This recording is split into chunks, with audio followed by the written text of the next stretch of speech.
Hi hello ನಮಸ್ಕಾರ, welcome back to my channel cricket tricks. ನಾನು ನಿಮ್ಮ ವಿಜಯ್ ಸಿಂಹ.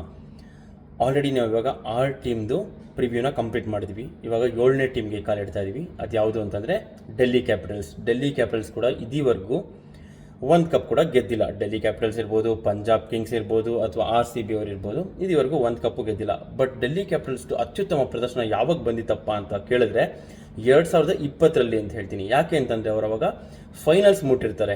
ಸೊ ಹಾಗಾಗಿ 2020 ಒಳ್ಳೆ ಸೀಸನ್ ಆಗಿತ್ತು ಡೆಲ್ಲಿಗೆ, ದೋ ದೆ ಡಿಂಟ್ ವಿನ್ ದಿ ಕಪ್. ಇವಾಗ ಇವ್ರದ್ದು ಆಕ್ಷನ್ ಹೇಗಾಯಿತು, ಅವ್ರದ್ದು ಸ್ಕ್ವಾಡ್ ಹೇಗಾಗಿದೆ, ಅವ್ರದ್ದು ಪ್ರಾಬಲ್ ಪ್ಲೇಯಿಂಗ್ ಲೆವೆನ್ ಯಾವುದಿರ್ಬೋದು ಎಲ್ಲ ನೋಡ್ತಾ ಬರೋಣ.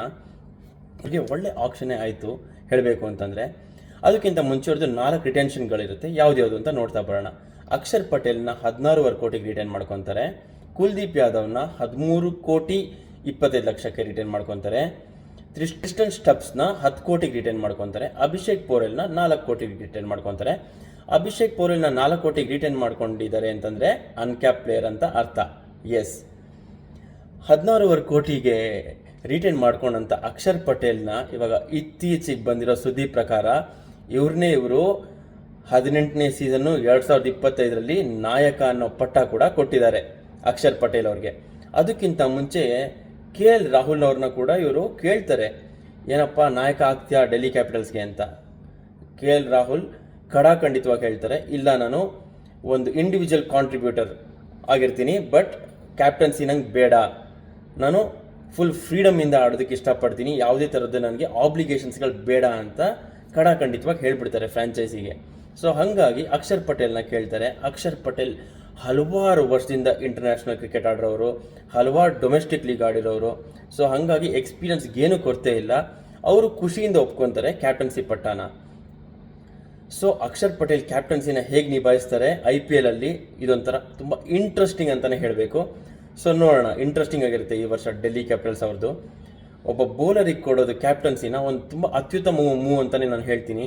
ಯಾಕೆ ಅಂತಂದರೆ ನಾವು ನೋಡಿದ್ದೀವಿ, ಜಹೀರ್ ಖಾನ್ ಅವರಾಗಿರ್ಬೋದು, ಅದಾದ್ಮೇಲಿಂದ ಪ್ಯಾಟ್ ಕಮಿನ್ಸ್ ಆಗಿರ್ಬೋದು, ಇವರೆಲ್ಲ ಕ್ಯಾಪ್ಟನ್ಸಿ ಮಾಡಿದ್ದಾರೆ IPL ಅಲ್ಲಿ, ದೋ ದೇವರ್ ಬೌಲರ್ಸ್. ಸೊ ತುಂಬ ಚೆನ್ನಾಗಿ ನಡ್ಸ್ಕೊಂಡೇ ಬಂದಿದ್ದಾರೆ ಅಂತ ಹೇಳಬೇಕು. ಸೊ ಅಕ್ಷರ್ ಪಟೇಲ್ ಅವರಿಂದ ಕೂಡ ಎಕ್ಸ್ಪೆಕ್ಟೇಷನ್ ಜಾಸ್ತಿನೇ ಇದೆ ಅಂತಲೇ ಹೇಳಬೇಕು. ಸೊ ನೋಡೋಣ ಹೇಗೆ ನಿಭಾಯಿಸ್ತಾರೆ ಅಂತ. ಕುಲ್ದೀಪ್ ಯಾದವ್ನ 13.25 ಕೋಟಿಗೆ ರಿಟೈನ್ ಮಾಡಿದ್ದು ಒಳ್ಳೇದೇ ಅಂತಲೇ ಹೇಳಬೇಕು. ಯಾಕೆ ಅಂತಂದರೆ ಕುಲ್ದೀಪ್ ಯಾದವ್ ಇತ್ತೀಚೆಗಷ್ಟೇ ತುಂಬ ಒಳ್ಳೆ ಫಾರ್ಮಲ್ಲಿದ್ದಾರೆ, ವಿಕೆಟ್ಸ್ ತೊಗೊತಾ ಇದ್ದಾರೆ, ಜಾಸ್ತಿ ರನ್ಸ್ ಕೊಡ್ತಾ ಇಲ್ಲ. ಹಾಗಾಗಿ Kuldeep Yadav is in prime form ಅಂತಲೇ ಹೇಳಬೇಕು. 13.25 ಕೋಟಿ ಹಿ ಡಿಸರ್ವ್ಸ್ ಇಟ್ ಅಂತಲೇ ಹೇಳಬೇಕು. ಟ್ರಿಸ್ಟನ್ ಸ್ಟಬ್ಸ್ನ 10 ಕೋಟಿಗೆ ತೊಗೊತಾರೆ. ಟ್ರಿಸ್ಟನ್ ಸ್ಟಬ್ಸ್ಗೆ 10 ಕೋಟಿ ಕೊಟ್ಟಿರೋದು ಬೇಸ್ಡ್ ಆನ್ ಪ್ರೀವಿಯಸ್ ಪರ್ಫಾರ್ಮೆನ್ಸ್ ಅಂತಲೇ ಹೇಳಬೇಕು. ಲಾಸ್ಟ್ ಇಯರು ಡೆಲ್ಲಿ ಕ್ಯಾಪಿಟಲ್ಸಲ್ಲಿ ಯಾರು ಅಷ್ಟು ಚೆನ್ನಾಗೆ ಪರ್ಫಾರ್ಮೆನ್ಸ್ ಬರದೇ ಇದ್ರೂ ಟ್ರಿಸ್ಟನ್ ಸ್ಟಬ್ಸಿಂದ ಕನ್ಸಿಸ್ಟೆಂಟಾಗಿ ಬಂತು ಇನ್ ಟರ್ಮ್ಸ್ ಆಫ್ ಎವ್ರಿಥಿಂಗ್. ಫೀಲ್ಡಿಂಗ್ ಇರ್ಬೋದು, ಅವ್ರದ್ದು ಬ್ಯಾಟಿಂಗ್ ಇರ್ಬೋದು, ಯಾರೂ ರನ್ಸ್ ಹೊಡಿದೇ ಇರಬೇಕಾದ್ರೆ ಇವ್ರವ್ರಿಗೆ ಆಧಾರ ಸ್ತಂಭ ಆಗಿ ನಿಂತು ರನ್ಸ್ ತಂದು ಕೊಟ್ಟಿರೋದಾಗಿರ್ಬೋದು. ಸೊ ಹಾಗಾಗಿ ಟ್ರಿಸ್ಟನ್ ಸ್ಟಬ್ಸ್ ಮೇಲೆ ಇವರು ಟ್ರಸ್ಟ್ ಇಟ್ಬಿಟ್ಟು 10 ಕೋಟಿ ಕೊಟ್ಟು ರಿಟೈನ್ ಮಾಡ್ಕೊತಾರೆ. ಅಭಿಷೇಕ್ ಪೋರೆಲ್ ಮೇಲೆ 4 ಕೋಟಿ ಕೊಟ್ಟು ಅನ್ಕ್ಯಾಪ್ ಪ್ಲೇಯರ್ ಆಗಿ ರಿಟೈನ್ ಮಾಡ್ಕೊಂಡಿರ್ತಾರೆ. ಅಭಿಷೇಕ್ ಪೋರೆಲ್ ಬಗ್ಗೆ ಸ್ವಲ್ಪ ಹೇಳಲೇಬೇಕು. ಅಭಿಷೇಕ್ ಪೋರೆಲ್ ಒಂಥರ ಅನ್ನೋಟಿಸ್ ಆಗಿ ಹೋಗ್ಬಿಡ್ತಾರೆ ಹೇಳಬೇಕು ಅಂತಂದರೆ. ಬಟ್ ಇವ್ರದ್ದು ಪರ್ಫಾರ್ಮೆನ್ಸು ತುಂಬ ಚೆನ್ನಾಗಿರುತ್ತೆ ಎವ್ರಿ ಮ್ಯಾಚಲ್ಲಿ. ಒಂದು ಸೆಲ್ಫ್ಲೆಸ್ ಕ್ರಿಕೆಟರ್ ಅಂತ ಹೇಳಿದ್ರೆ ತಪ್ಪಾಗಲ್ಲ. ಅವ್ರ ವಿಕೆಟ್ ಅವರು ಲೆಕ್ಕಿಸೋದೇ ಇಲ್ಲ, ಅಷ್ಟು ಲೀಲಾಜಾಲವಾಗಿ ಆಡ್ತಾರೆ. ಒಂದು ಬ್ಯಾಟ್ ಫ್ಲೋ ಇರ್ಬೋದು, ಅವ್ರದ್ದು ಸ್ಟ್ರೋಕ್ ಮೇಕಿಂಗ್ ಎಬಿಲಿಟಿ ಇರ್ಬೋದು, ಎಲ್ಲ ತುಂಬ ಚೆನ್ನಾಗಿದೆ. ಇಷ್ಟು ಚಿಕ್ಕ ವಯಸ್ಸಿಗೆ ಅಷ್ಟು ಚೆನ್ನಾಗಿ ಆಡ್ತಿರೋವಂಥ ಹುಡುಗ ಮುಂದೆ ಫ್ಯೂಚರ್ ಬ್ರೈಟ್ ಆಗಿದೆ ಅಂತ ಹೇಳಬೇಕು.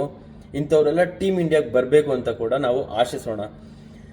ಇವರು ವಿಕೆಟ್ ಕೀಪಿಂಗ್ ಆಪ್ಷನ್ ಕೂಡ ಇದೆ, ಒಳ್ಳೆ ವಿಕೆಟ್ ಕೀಪರು, ಡೈವ್ ಮಾಡ್ತಾರೆ. ಅದಾದ್ಮೇಲಿಂದ ಎಷ್ಟೇ ತಲೆ ಮೇಲೆ ಹೋಗ್ತಿದ್ರು ಒಂದು ಅಟೆಂಪ್ಟ್ ಮಾಡಿ ಬಾಲ್ನ ಸ್ಟಾಪ್ ಮಾಡೋ ಪ್ರಯತ್ನ ಇರುತ್ತೆ. ಸೊ ಹಾಗಾಗಿ ಅತ್ಯುತ್ತಮ ಕೀಪರ್ ಹಾಗೂ ಅತ್ಯುತ್ತಮ ಲೆಫ್ಟ್ ಹ್ಯಾಂಡೆಡ್ ಬ್ಯಾಟ್ಸ್ಮನ್ ಅಂತ ಹೇಳಬೇಕು ಅಭಿಷೇಕ್ ಪೋರೆಲ್.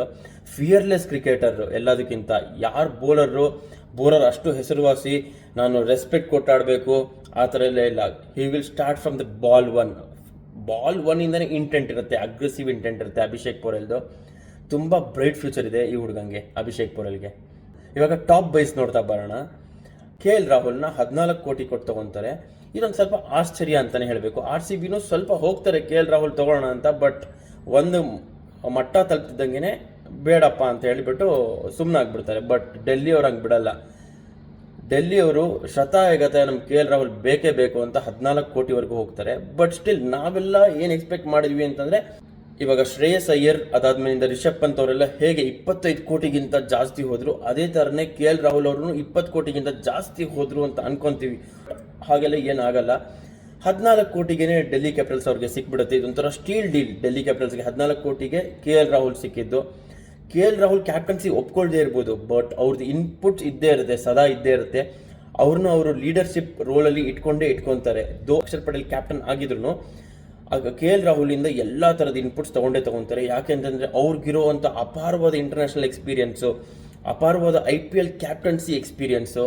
ಸೊ ಅವರು ಎನ್ಕ್ಯಾಶ್ ಮಾಡ್ಕೊತಾರೆ KL ರಾಹುಲಿಂದ. ಅದ್ರ ಜೊತೆಗೆ ಅವರು KL ರಾಹುಲ್ನ ವಿಕೆಟ್ ಕೀಪಿಂಗಿಗೆ ನಿಲ್ಸ್ಕೊಂಡ್ರು ಆಶ್ಚರ್ಯ ಏನಿಲ್ಲ ಅಭಿಷೇಕ್ ಪೋರೆಲ್ ಇದ್ರೂ. ಯಾಕೆ ಅಂತಂದರೆ KL Rahul is too good in terms of taking the DRS. ಅದೆಲ್ಲ ತುಂಬ ಚೆನ್ನಾಗಿ ಜಡ್ಜ್ ಮಾಡ್ತಾರೆ KL Rahul. One of the best master mind behind the wickets ಅಂತ ಹೇಳಿದ್ರೆ ತಪ್ಪಾಗಲ್ಲ. ನಾವು ಧೋನಿಗೆ ಎಷ್ಟು ಕ್ರೆಡಿಟ್ ಕೊಡ್ತೀವೋ ಇನ್ ಟರ್ಮ್ಸ್ ಆಫ್ DRS, ನಾವು ಆ್ಯಕ್ಚುಲಾಗಿ KL ರಾಹುಲ್ಗೂ ಅಷ್ಟೇ ಕ್ರೆಡಿಟ್ಸ್ ಕೊಡಬೇಕು. KL ರಾಹುಲ್ ಕೂಡ ಅತ್ಯುತ್ತಮವಾದ ಡಿಸಿಷನ್ಸ್ ತೊಗೊಂಡಿದ್ದಾರೆ DRS ವಿಷಯದಲ್ಲಿ. ಸೊ ನೋಡೋಣ ಹೇಗೆ ಮುಂದುವರಿಯುತ್ತೆ ಇದು ಅಂತ. ವೆದರ್ KL ರಾಹುಲ್ನ ಕೀಪಿಂಗಿಗೆ ನಿಲ್ಲಿಸ್ತಾರ ಅಥವಾ ಅಭಿಷೇಕ್ ಪೋರೆಲಿಂದನೇ ಅವರು ಕೀಪರ್ ಸ್ಥಾನನ ಎಕ್ಸ್ಪೆಕ್ಟ್ ಮಾಡ್ತಾರೆ ಅಂತ ನೋಡ್ತಾ ಬರೋಣ ಅದನ್ನು. ಮಿಚೆಲ್ ಸ್ಟಾರ್ಕ್ನ 11.25 ಕೋಟಿಗೆ ತೊಗೊತಾರೆ. ಮಿಚೆಲ್ ಸ್ಟಾರ್ಕ್ 11.25 ಕೋಟಿಗೆ ಸಿಕ್ಕಿದ್ದು ಒಂದು ಸ್ಟೀಲ್ ಡೀಲ್ ಅಂತಲೇ ಹೇಳಬೇಕು. ಒಳ್ಳೆ ಪ್ಲೇಯರು, ಒಳ್ಳೆ ಬೌಲರು, ಅತ್ಯದ್ಭುತವಾದ ಬೌಲರು. ಇವರು ಪೇಸ್ಗೆ ಇವರು ಹೆಸರುವಾಸಿಯಾಗಿರೋದು. ಲಾಸ್ಟ್ ಟೈಮ್ ನಾವೆಲ್ಲ ಅಂದ್ಕೊಂಡ್ವಿ 24 ಕೋಟಿ ಕೊಟ್ಬಿಟ್ರು KKR ಏನು ಮಾಡಿದ್ರಪ್ಪ ಅಂತ. ಲೀಗ್ ಫೇಸಸಲ್ಲಿ ಅಷ್ಟೊಂದು ಚೆನ್ನಾಗಿ ಮಾಡಿಲ್ಲದೆ ಇರ್ಬೋದು, ಬಟ್ ಫೈನಲ್ಸ್ ಅಂತ ಬಂದಾಗ ಡೈರೆಕ್ಟಾಗಿ ಕಪ್ನ ತಗೊಳ್ಳಿ ಅಂತ KKR ಕೊಟ್ಬಿಟ್ರು. ಅಷ್ಟು ಅತ್ಯದ್ಭುತವಾಗಿತ್ತು ಬೌಲಿಂಗು ಮಿಚೆಲ್ ಸ್ಟಾರ್ಕ್ ಅವ್ರದ್ದು ಫೈನಲ್ಸಲ್ಲಿ. ಈ ಆಸ್ಟ್ರೇಲಿಯನ್ ಪ್ಲೇಯರ್ಸ್ದೆಲ್ಲ ಒಂದು ಮೋಡಿ ಇದ್ದೇ ಇರುತ್ತೆ. ಲೀಗ್ ಫೇಸ್ಗಳಲ್ಲೇ ಬೇರೆ, ಫೈನಲ್ಸ್ ನಾಕ್ಔಟ್ ಸ್ಟೇಜ್ ಅಂತ ಬಂದಾಗೇ ಆಸ್ಟ್ರೇಲಿಯಾದವ್ರದ್ದು ಬೇರೆ ಸ್ವರೂಪನೇ ತೋರಿಸ್ಬಿಡ್ತಾರೆ ಅವರು. 11.25 ಕೋಟಿಗೆ ತೊಗೊತಾರೆ. ಒಳ್ಳೆ ಭಯ ಆಯಿತು ಮಿಚೆಲ್ ಸ್ಟಾರ್ಕ್ ಅವ್ರದ್ದು. ಟಿ ನಟರಾಜನ್ ಅವ್ರನ್ನ 10.25 ಕೋಟಿಗೆ ತೊಗೊತಾರೆ. ಟಿ ನಟರಾಜನ್ ಒಂಥರ ಗೋಲ್ಡ್. ಯಾಕೆ ಅಂತಂದರೆ 6 ಬಾಲ್ಗೆ 6 yorker ಹೊಡೆಯುವಂಥ bowler T Natarajan.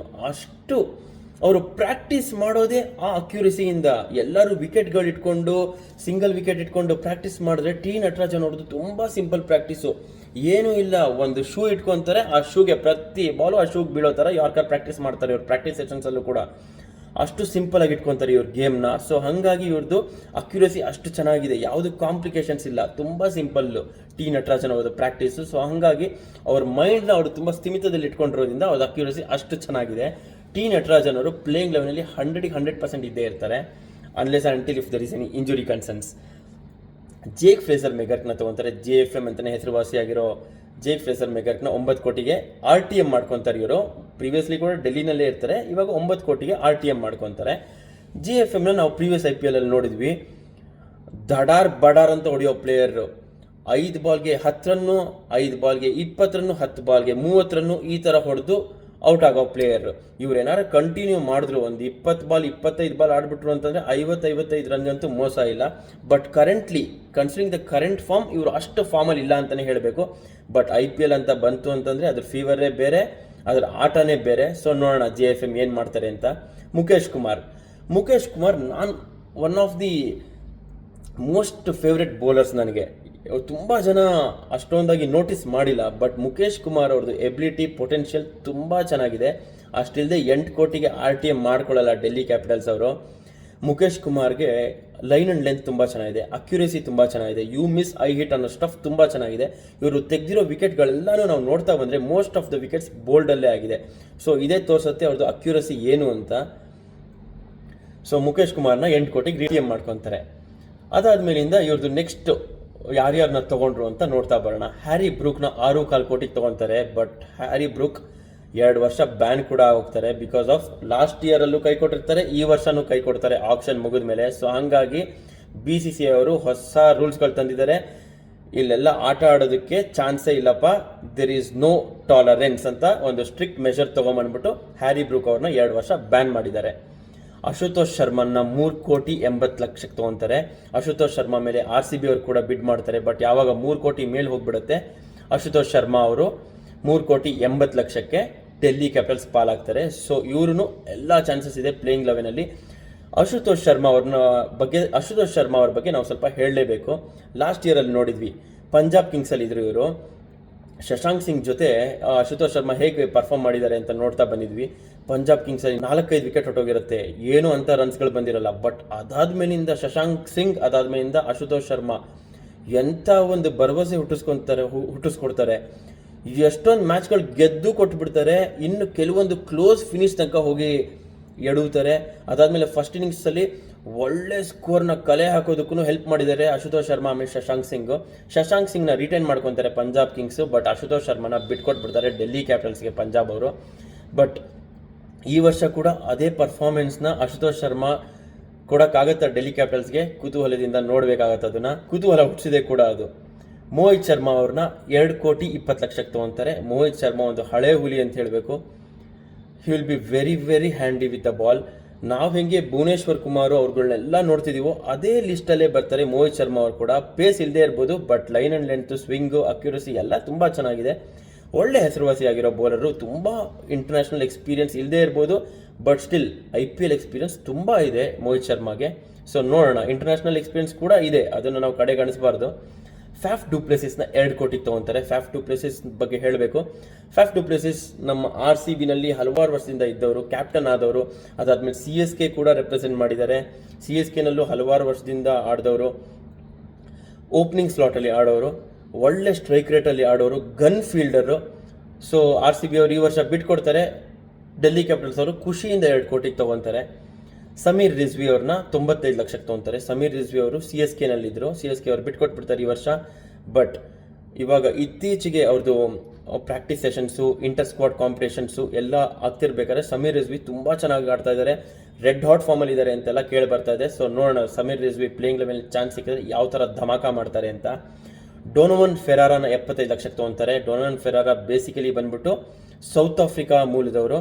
So ನೋಡೋಣ ಫೆರಾರಾ ಹೇಗೆ ಯೂಟಿಲೈಸ್ ಮಾಡ್ಕೊತಾರೆ ಚಾನ್ಸ್ನ ಅಂತ. ದುಷ್ಮಂತ ಚಮೀರಾ ಶ್ರೀಲಂಕಾ ಮೂಲದಂಥ ಪ್ಲೇಯರು 75,00,000 ತೊಗೊತಾರೆ. ಒಳ್ಳೆ ಫಾಸ್ಟ್ ಬೌಲರು. ನೋಡೋಣ ಪ್ಲೇಯಿಂಗ್ ಲೆವೆನಲ್ಲಿ ಚಾನ್ಸ್ ಸಿಗತ್ತಾ ಅಂತ. ಮೋಸ್ಟ್ ಪ್ರಾಬ್ಲಿ ಡೌಟ್ಫುಲ್ ಅಂತ ಹೇಳಬೇಕು, considering the current competition in the squad. ನೋಡೋಣ, ಏನಾದ್ರು ಇಂಜುರಿ ಅಥವಾ ಎಮರ್ಜೆನ್ಸಿ ಬಂದು ಯಾರು ಹೋದರೆ ಇವ್ರನ್ನ ಅವಾಗ 4 ಫಾರಿನಲ್ಲಿ ಒಬ್ಬನ್ನ ಆಡಿಸೋದೇ ಕಷ್ಟ. ಸೊ ಹಾಗಾಗಿ ಇರೋ ಕಾಂಪಿಟೇಷನಲ್ಲಿ ದುಷ್ಮಂತ ಚಮೀರನ ಇವರು ನೆಟ್ ಪ್ರಾಕ್ಟೀಸ್ಗೆ ಹಾಗಾಗಿ ಉಪಯೋಗಿಸ್ಕೋಬೋದು.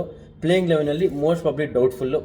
ಯಾವುದಾದ್ರೂ ವೆನ್ಯೂ ತುಂಬ ಪೇಸಿಗೆ ಸಪೋರ್ಟ್ ಮಾಡ್ತಾ ಇದೆ ಅಂತ ಅಂದಾಗ, ಅದು ಯಾರು ನಾನ್ ಅವೈಲಬಿಲಿಟಿ ಇದ್ದಾಗ ದುಷ್ಮಂತ ಚಮೀರನ್ನ ಆಡಿಸಬಹುದು. ವಿಪ್ರಸ್ ನಿಗಮ್ನ 50,00,000 ತೊಗೊತಾರೆ. ಕರುಣ್ ನಾಯರ್ನ 50,00,000 ತೊಗೊತಾರೆ. ಕರುಣ್ ನಾಯರ್ನ 50,00,000 ತೊಗೊಂಡು steal deal, considering his current red hot form. Karun ನಾಯರ್ದು ಒಂಥರ ವಿಪರ್ಯಾಸ ಅಂತಲೇ ಹೇಳಬೇಕು. ತುಂಬ ಚೆನ್ನಾಗಿ ಪರ್ಫಾರ್ಮ್ ಮಾಡ್ತಾರೆ ಇಂಟರ್ನ್ಯಾಷನಲ್ ಸ್ಟ್ಯಾಂಡರ್ಡ್ಸಲ್ಲಿ. 300 ರನ್ ಹೊಡಿತಾರೆ ಒಂದೇ ಇನ್ನಿಂಗ್ಸಲ್ಲಿ. But ಅದಾದಮೇಲಿಂದ drop ಆಗೋಗ್ತಾರೆ. ತುಂಬ ಬೇಜಾರಾಗುತ್ತೆ ಆ್ಯಸ್ ಎ ಕ್ರಿಕೆಟರ್ಗೆ. ಇನ್ನೊಂದು ಚಾನ್ಸ್ ನಂಗೆ ಸಿಗಬೇಕು ಅಂತ ಅವ್ರು ಪಾಪ ಟ್ವೀಟ್ ಎಲ್ಲ ಮಾಡಿದ್ದಾರೆ. ಆ ಟ್ವೀಟ್ ಎಲ್ಲ ನೋಡಿದಾಗ ತುಂಬ ಆ್ಯಸ್ ಎ ಕ್ರಿಕೆಟ್ ಫ್ಯಾನ್ಗೆ ತುಂಬ ಬೇಜಾರಾಗುತ್ತೆ. ಒಬ್ಬ ಕರುಣ್ ನಾಯರ್ ಅಭಿಮಾನಿ ಆಗಿನೂ ತುಂಬ ಬೇಜಾರಾಗುತ್ತೆ. ಬಟ್ ಈ ಆಪ್ಷನಲ್ಲಿ ಅವರು ಪಿಕ್ ಆಗಿದ್ದಾರೆ ಡೆಲ್ಲಿ ಕ್ಯಾಪಿಟಲ್ಸ್ಗೆ. ನೋಡೋಣ, at least as N impact player ಇವ್ರಿಗೆ ಚಾನ್ಸ್ ಸಿಕ್ಕಿದ್ರೆ he can prove is metal. ಒಳ್ಳೆ ಪ್ಲೇಯರು, ಒಳ್ಳೆ ಕೇಪಬಿಲಿಟಿ, ಪೊಟೆನ್ಷಿಯಲ್ ಇರೋವಂಥ ಪ್ಲೇಯರು. ಡೊಮೆಸ್ಟಿಕಲ್ಲಿರ್ಬೋದು, ರೀಸೆಂಟ್ ಡೊಮೆಸ್ಟಿಕಲ್ಲೂ ಅಷ್ಟೇ ತುಂಬ ಚೆನ್ನಾಗಿ ವಿಜಯ್ ಹಜಾರೆ ಟ್ರೋಫಿ ಇರ್ಬೋದು, ಎಲ್ಲದರಲ್ಲೂ ಸಿಕ್ಕಾಪಟ್ಟೆ ರನ್ಸ್ಗಳು ಸ್ಕೋರ್ ಮಾಡಿಬಿಟ್ಟಿದ್ದಾರೆ. ಆ್ಯಾವ್ರೇಜ್ ಇವ್ರದ್ದು 600 ಸರಾಸರಿ ಆ ಥರ ಎಲ್ಲ ಬಂದ್ಬಿಟ್ಟಿತ್ತು. ಯಾರ್ದಿರಕ್ಕೆ ಸಾಧ್ಯ ಆ ಥರ? Karun Nair one of the hidden gem ಅಂತ ಹೇಳಬೇಕು. Madhav ತಿವಾರಿನ 40,00,000 ತೊಗೊತಾರೆ. ತ್ರಿಪುರಾಣ ವಿಜಯ್ನ 30,00,000 ತೊಗೊತಾರೆ. ಮನ್ವತ್ Kumar ಎಲ್ನ 30,00,000 ತೊಗೊತಾರೆ.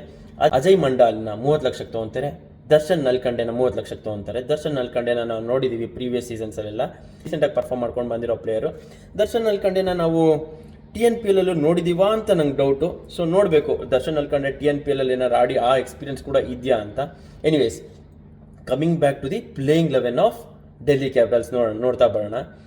JFM Faf du Plessis most probable open ಮಾಡೋದಕ್ಕೆ. ಇನ್ಫ್ಯಾಕ್ಟ್ ಅಕಸ್ಮಾತಾಗಿ ಇರೋ KL ರಾಹುಲ್ನ ಓಪನ್ ಮಾಡಿಸ್ಬೇಕು ಅಂತ ಅಂದ್ಕೊಂಡ್ರೆ, ಸೊ ಇವರಿಬ್ಬರಲ್ಲಿ ಯಾರು ಒಬ್ಬರು ಲೋಯರ್ ಡೌನ್ ದಿ ಆರ್ಡರ್ ಅಥವಾ ಇವರಿಬ್ಬರಲ್ಲಿ ಯಾರೋ ಒಬ್ಬರನ್ನ ಡ್ರಾಪ್ ಮಾಡೋ ಚಾನ್ಸಸ್ ಇದೆ. ಇಲ್ಲ ಅಂತಂದರೆ JFM ಫ್ಯಾಫ್ ಟು ಪ್ಲೇಸಸ್ ಖಾಯಂ ಆಗಿರ್ತಾರೆ ಓಪನಿಂಗ್ ಸ್ಲಾಟಲ್ಲಿ. ಅಭಿಷೇಕ್ ಪೋರೆಲ್ 1 ಡೌನ್ ಬರೋ ಎಲ್ಲ ಸಾಧ್ಯತೆಗಳಿದೆ. ಆ್ಯಸ್ ಆಲ್ರೆಡಿ ಸೆಡ್, KL ರಾಹುಲ್ನ 2 ಡೌನ್ ಅಲ್ಲಿ ಆಡಿಸ್ಬಹುದು, if not in opening slot. Axar Patel 3 ಡೌನಿಗೆ ಬರ್ತಾರೆ. ಯಾಕೆ ಅಂತಂದರೆ ಅವರು ಇಂಟರ್ನ್ಯಾಷನಲ್ ಆಲ್ರೆಡಿ 3 ಡೌನಲ್ಲಿ ಆಡ್ತಾ ಇದ್ದಾರೆ.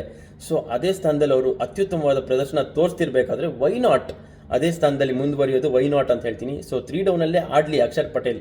Even though being a captain, 3 ಡೌನಲ್ಲೇ ಆಡಲಿ ಅತ್ಯದ್ಭುತ ಪ್ರದರ್ಶನ ಕಂಡುಕೊಳ್ತಾ ಇದ್ದಾರೆ. ಗೌತಮ್ ಗಂಭೀರ್ ಅವ್ರಿಗೆ ಇವರು ಥ್ಯಾಂಕ್ಸ್ ಕೂಡ ಹೇಳಬೇಕು.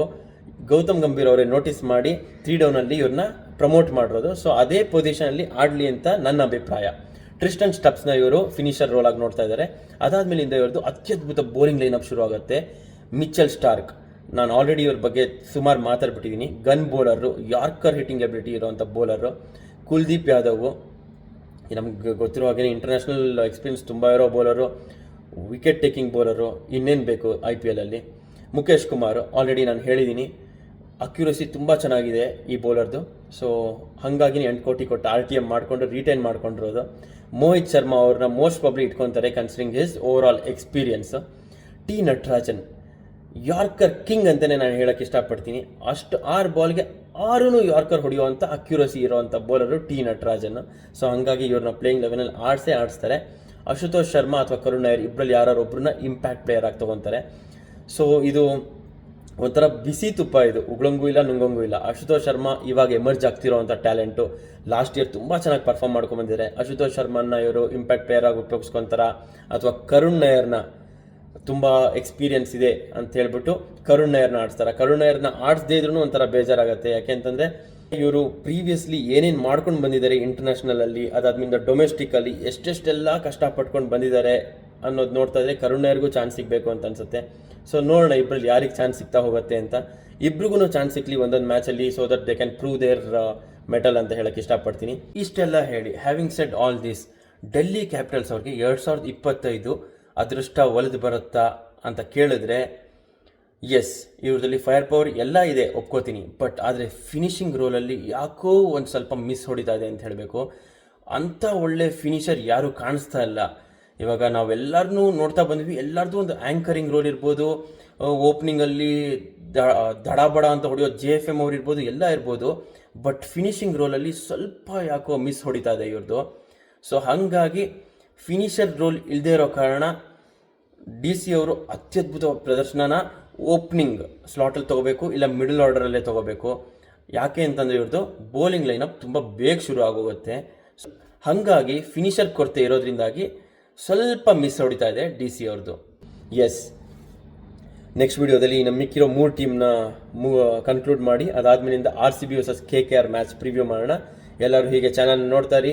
ಚಾನಲ್ನ ಯಾರ್ಯಾರು ಇನ್ನೂ ಸಬ್ಸ್ಕ್ರೈಬ್ ಮಾಡಿಲ್ಲ, ಫಸ್ಟ್ ಚಾನಲ್ನ ಸಬ್ಸ್ಕ್ರೈಬ್ ಮಾಡಿ, ಲೈಕ್ ಮಾಡಿ, ಶೇರ್ ಮಾಡಿ ಅಂತ ಹೇಳ್ತಾ ಥ್ಯಾಂಕ್ಸ್ ಫಾರ್ ವಾಚಿಂಗ್. ಧನ್ಯವಾದಗಳು. ನೆಕ್ಸ್ಟ್ ವಿಡಿಯೋದಲ್ಲಿ ಸಿಗೋಣ. Thank you.